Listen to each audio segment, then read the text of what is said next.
गंगा नदी के किनारे एक साधु रहते थे। वे न केवल विद्वान थे बल्कि उनके पास जादुई शक्तियां भी थी। एक दिन वे ध्यान में मग्न थे, तभी बांस की चोंच से एक चूहिया छूटकर उनके हाथों में आ गिरी। उसकी छोटी सी पूंछ व काली चमकीली आंखें थीं। उन्हें वह बहुत अच्छी लगी, पर घर ले जाने से पहले उन्होंने जादुई मंत्रों के प्रयोग से उसे एक लड़की में बदल दिया। वे उस लड़की को घर ले जाकर पत्नी से बोले, तुम हमेशा से संतान चाहती थी ना, तो लो आज से यही हमारी पुत्री है, इसे पूरी देखभाल व स्नेह से पालो।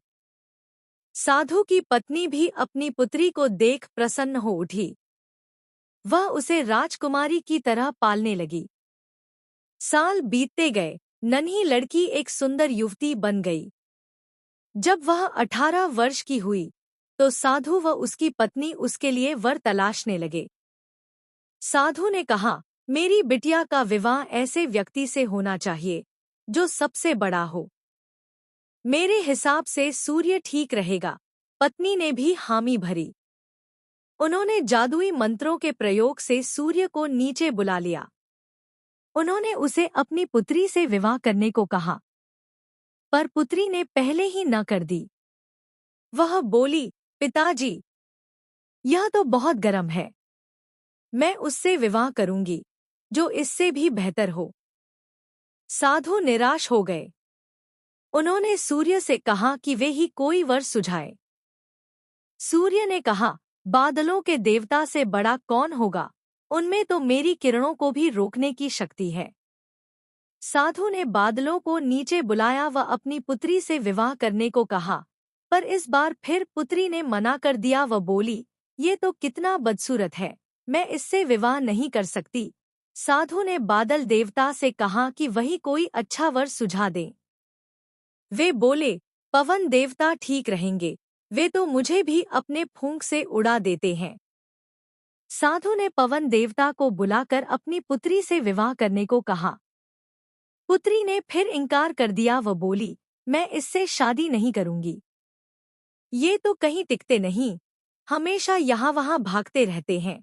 साधु ने पवन देव से पूछा, क्या मेरी पुत्री के लिए ऐसा वर हो सकता है जो आपसे भी बेहतर हो?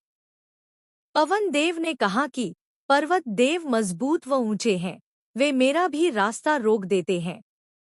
साधु ने पर्वत देवता से कहा कि वह उसकी पुत्री से विवाह कर ले। पुत्री ने फिर से मना कर दिया व बोली, ये तो बहुत लंबे, सख्त व कठोर हैं, मैं इनसे विवाह नहीं कर सकती, इनसे भी कोई बेहतर चाहिए। पर्वत देवता ने चूहे का नाम सुझाया। वे बोले, माना मैं काफी सख्त, मजबूत व ऊंचा हूँ, पर चूहे मुझमें भी आसानी से बिल बना सकते हैं। साधु ने चूहे को बुलाया। उसे देखते ही उसकी पुत्री खुशी से उछल पड़ी, हाँ पिताजी, यही तो है वह, मैं जिससे शादी करना चाहती थी। साधु ने सोचा, इसे ही किस्मत कहते हैं। यह एक चूहिया थी और एक चूहे से विवाह करना ही इसके भाग्य में लिखा है। उन्होंने जादुई मंत्रों के प्रभाव से पुत्री को फिर से चूहिया बना दिया। चूहा व चूहिया विवाह करके खुशी खुशी रहने लगे।